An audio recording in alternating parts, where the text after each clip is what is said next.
Welcome to another deep dive. We're going to be tackling Atomic Habits today by James Clear. Yeah. This book has kind of captivated me with its fresh take on how habits truly shape our lives. Mm. And I'm fascinated by this idea that tiny changes consistently applied can lead to remarkable results. It's almost like magic, isn't it? It really is. And Clear is brilliant at breaking down the science behind it all. He starts off with his own story, which is pretty captivating. He suffered a severe injury playing baseball, broken bones, vision problems, the works. You'd think that would be a major setback, right? Oh, yeah. But he used these tiny incremental improvements to not only fully recover, but also achieve some pretty incredible things. Yeah, that's what's so inspiring about it, right? It's not about some overnight transformation. It's about the power of these tiny gains that we often overlook. And he uses this analogy of heating an ice cube. You can add heat, but it doesn't seem to do anything until it hits that melting point. Exactly.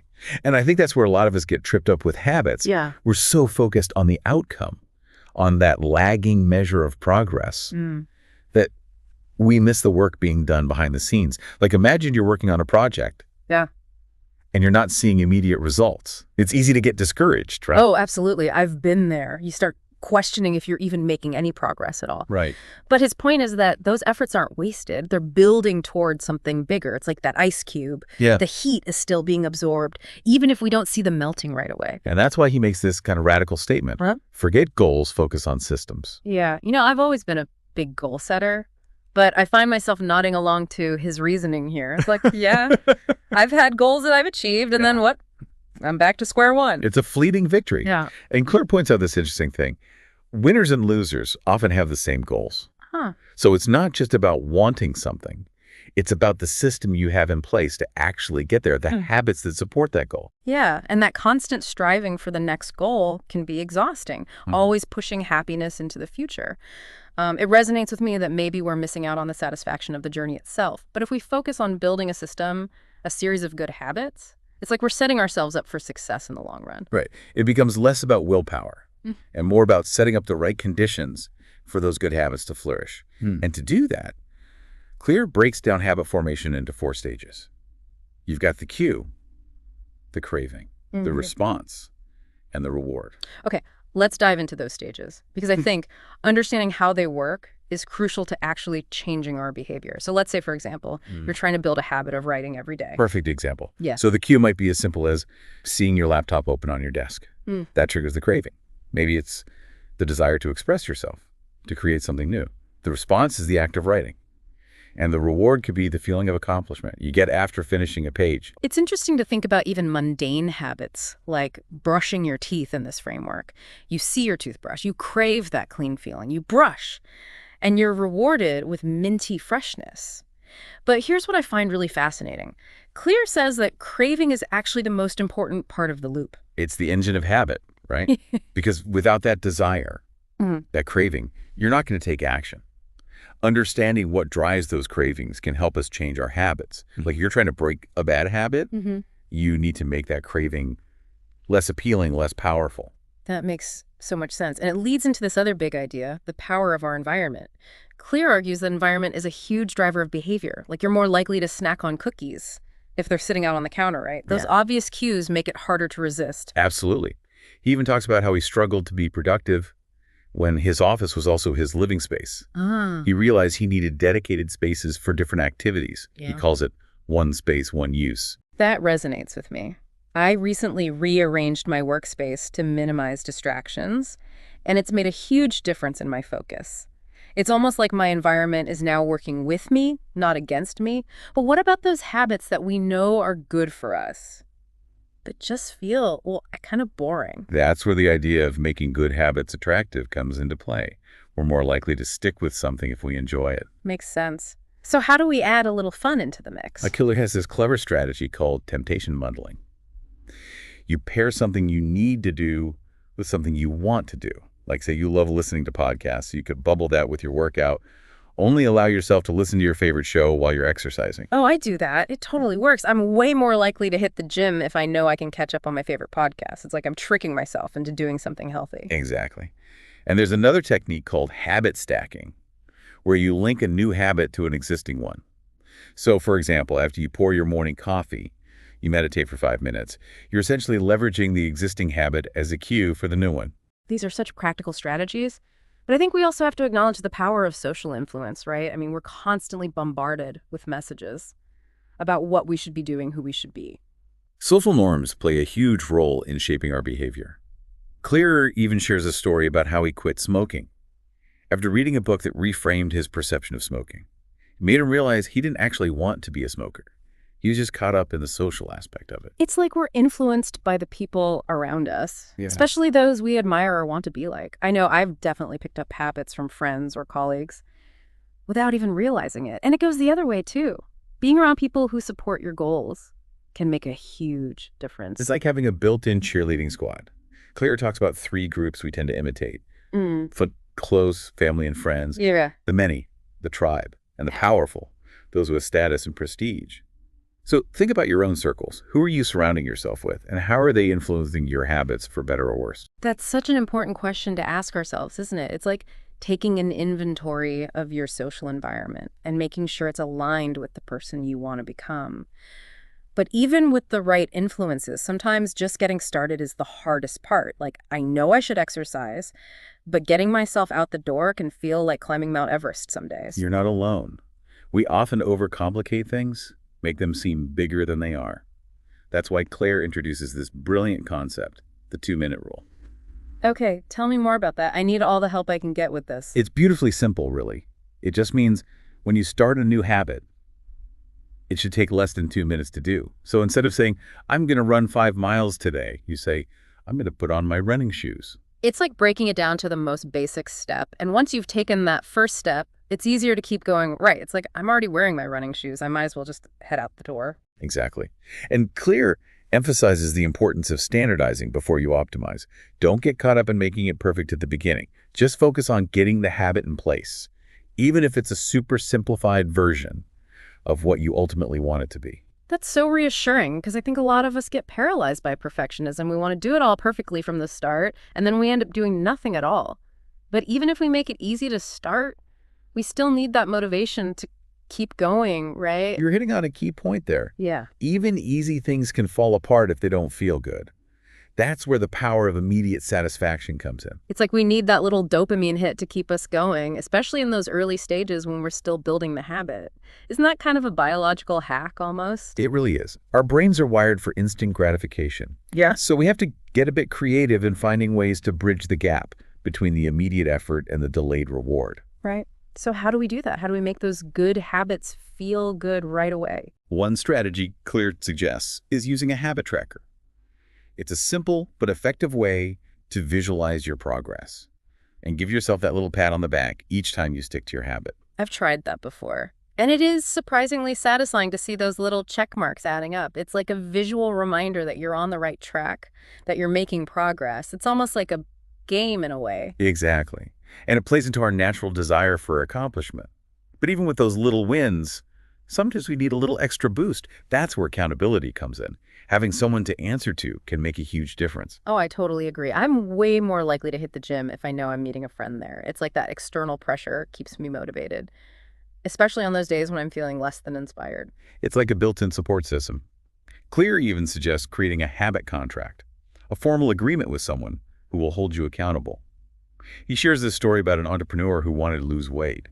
He created a contract with his wife and trainer, complete with financial penalties if he didn't meet his goals. Wait, really? Financial penalties? That's intense. Yeah. Like if he missed a workout, he had to pay his trainer. If he skipped his weigh-in, it was even more money to his wife.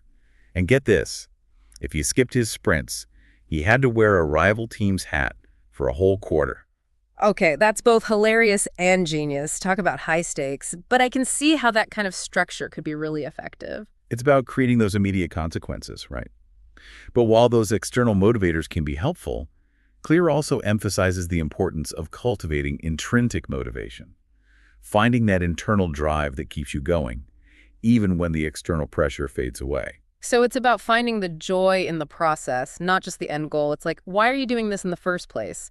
What's the deeper meaning behind the habit? Exactly, and that's where the concept of identity comes back into play. Remember, your habits shape your identity, and your identity shapes your habits. So if you want to build lasting habits, You need to start by believing that you're the type of person who does those things. Okay, so it's not just about wanting to exercise more. It's about seeing yourself as an athlete, as someone who prioritizes their health.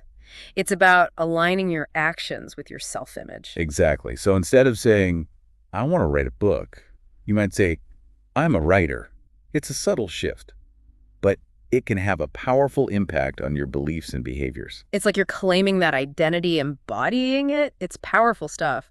But let's get real for a minute. We've been talking a lot about building good habits. But what about breaking bad ones? We all have those pesky habits we'd like to get rid of. Procrastination, mindless scrolling. Those are the real challenges. And breaking bad habits can feel like an uphill battle. But Clear offers some practical strategies that can make it easier. Okay, I'm all ears. Give me the goods. One of the most powerful ideas he presents is the inversion of the habit loop. Remember those 4 stages? Cue, craving, response, reward. Well, to break a bad habit, we need to flip the script on each of those stages. So instead of making the cue obvious, Right. we make it invisible. Exactly. And instead of making the craving attractive, we make it unattractive. Instead of making the response easy, we make it difficult. And instead of making the reward satisfying, we make it unsatisfying. Okay, I'm starting to see how this works. It's like we're creating roadblocks for those bad habits. Exactly. Let's say you want to reduce your social media use. To make the cue invisible, Yeah. you might delete those tempting apps from your phone or log out of your accounts on your computer. Out of sight, out of mind. I like it. To make the craving unattractive, you might remind yourself of all the time you're wasting scrolling through your feed or how it makes you feel afterwards. Oh, that's a good one. I know that mindless scrolling often leaves me feeling drained and anxious. To make the response difficult, Right. you could put your phone in another room or use a website blocker to limit your access to social media. And to make the reward unsatisfying, you might track your screen time and reflect on how much time you're losing to those digital distractions. Yeah. It's like we're hacking our own brains, removing those temptations and making the bad habit less appealing. But I think there's a tendency to think that breaking bad habits is all about willpower, right? Just white-knuckling it until the urge goes away. That's where so many of us go wrong. Willpower is a finite resource. It's not about willpower. It's about removing the triggers that make that habit automatic. It's about creating an environment where doing the right thing is the easiest thing. It's like setting yourself up for success, Yep. rather than constantly battling temptation. But I've got a question. We've been talking about making habits easy and satisfying, but how do we challenge ourselves? Where's the growth in all of this? That's such a great question, and Clear addresses that too. He talks about the importance of finding the Goldilocks zone for our habits, that sweet spot where a task is challenging enough to be engaging, but not so difficult that it becomes overwhelming. Okay, I'm intrigued. Break that down for me. Think about it like playing a video game. If it's too easy, you get bored. If it's too hard, you get frustrated and give up. But when the challenge is just right, you get totally absorbed in the game, and time seems to fly by. Oh, that's like that flow state everyone talks about, where you're completely in the zone. And you're saying we can find that in our everyday habits. Absolutely. But here's the thing. That Goldilocks zone isn't static. It shifts as we grow and improve. So what was challenging a year ago might feel like a warm-up now. Exactly. Yeah. That's why it's important to continually challenge ourselves, Yeah. to push the boundaries of our comfort zone and strive for that next level. Claire calls this habit shaping. It's about starting with a small, manageable habit, and then gradually increasing the difficulty or complexity as you master each stage. It's like leveling up in a game. Once you've mastered one level, you move on to the next. And it never gets boring, because you're constantly being challenged and expanding your abilities. And this brings us to an interesting point that Clear makes about mastery. He argues that at some point, it comes down to who can handle the boredom of training every day. So it's not about being constantly pumped up or motivated. Exactly. The best athletes, artists, entrepreneurs, they're often the ones who can embrace the repetition, the grind, the sheer discipline of doing the work day after day. It's about showing up consistently, even when it feels mundane. I think that's a really important point. We often romanticize success, but we forget about all the hard work and dedication that goes into it. It's about those small, consistent actions repeated over time. Now, as we're talking about pushing ourselves and striving for mastery, it's important to acknowledge that we all have different strengths and weaknesses. Oh, absolutely. We all have our own unique talents and areas where we naturally excel. I'm a firm believer in playing to your strengths. It makes the whole process so much more enjoyable. Exactly. Clear encourages us to lean into those strengths, to play a game where the odds are in our favor. It's about finding the right habit for you, the one that aligns with your natural talents and interests. Because the more you enjoy something, the more likely you are to stick with it. It's like finding that flow state, not just within a task, but within a field, a domain where you naturally excel. So it's not just about building any habit. It's about choosing the habits that are going to have the biggest impact on your life, the ones that are going to help you reach your full potential. But that doesn't mean you should only do things you're good at, right? I was just going to ask about that. It's important to challenge ourselves, to step outside of our comfort zones. Right. It's about recognizing that you might have to work harder in some areas than others. The key is to be strategic about where you focus your energy. So choose the habits that best suit you, the habits that bring you joy and align with your values. And as you build those habits, remember that your identity is not fixed. It's constantly evolving. And just as your habits can shape your identity, you can also consciously choose to shape your identity by adopting new habits and beliefs. So be open to exploring new possibilities, to stepping outside of your comfort zone and discovering new aspects of yourself. It's about embracing that growth mindset, right? Always striving to learn and evolve. And Clear reminds us, your habits are not your destiny. They are simply a reflection of your current identity. And you have the power to change that identity, one small habit at a time. That's such an empowering message. It's like we're not defined by our past, by our old habits. We can always choose to change, to grow, to become the best version of ourselves. Now that brings us to another really interesting point Clear makes about the relationship between satisfaction and desire. He argues that happiness is not about getting everything you want. It's about appreciating what you have. It's like that saying, happiness is not a destination. It's a way of traveling. It's about finding contentment in the present moment. He even introduces a formula. Satisfaction equals liking minus wanting. In other words, the more you focus on what you're lacking, the less satisfied you'll be. That's a powerful reminder to cultivate gratitude and appreciate the good things in our lives. I think we can all get caught up in that comparison game, always wanting more, always striving for the next thing. But true satisfaction comes from appreciating what we already have. It's about shifting our focus from what's missing to what's present. And that's a skill we can cultivate through our habits, through mindful practices like gratitude journaling or meditation. So even our habits can help us rewire our brains for happiness, for contentment. It's about creating those positive feedback loops that reinforce those feelings of gratitude and satisfaction. We've covered a lot of ground today. Atomic Habits is packed with so many insightful ideas. But I think it's important to remember, you don't need to implement every strategy at once. Right. It can feel overwhelming, like, where do I even begin? Start small. Pick one idea that resonates with you and focus on putting that into practice. Maybe it's redesigning your environment to make a good habit easier, or using a habit tracker to visualize your progress. Or maybe it's simply reflecting on your identity and how your current habits are shaping the person you're becoming. The important thing is to take action, to start experimenting with these ideas and see what works for you. It's like we're all scientists in our own lives, figuring out what helps us thrive. It's like Clear says, the most effective way to learn is by doing. But it's not just about blindly doing, is it? It's about being mindful, paying attention to how those habits are shaping our lives and making adjustments along the way. Absolutely. It's a continuous process of experimentation and refinement. And as we go through this process, it's important to remember that we're not just creatures of habit. We have the power to choose, to consciously decide who we want to be and what kind of life we want to create. It's like we're the architects of our own lives, and habits are the building blocks. That's a great analogy. Our habits are tools that we can use to build that life, to shape our destiny. But they can also work against us if we're not careful. That's why it's so important to be mindful of the habits we're forming, both big and small.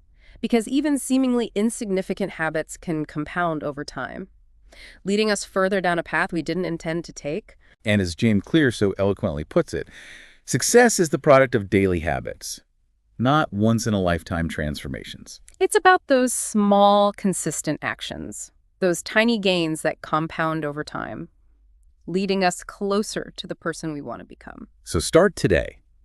Pick one habit you want to work on and take that first step, even if it's something small, something that seems insignificant in the grand scheme of things. Because as we've learned, Even the smallest changes can lead to remarkable results. Remember that analogy of the ice cube. It's those consistent actions, those tiny bits of heat, that eventually lead to that breakthrough moment, that transformation. We hope this deep dive into atomic habits has given you some valuable insights and practical strategies to start building better habits and breaking bad ones. Remember, it's a journey, not a destination. It's about progress, not perfection. And it's about embracing the power of those tiny changes, those atomic habits that can truly transform our lives. Thanks for joining us.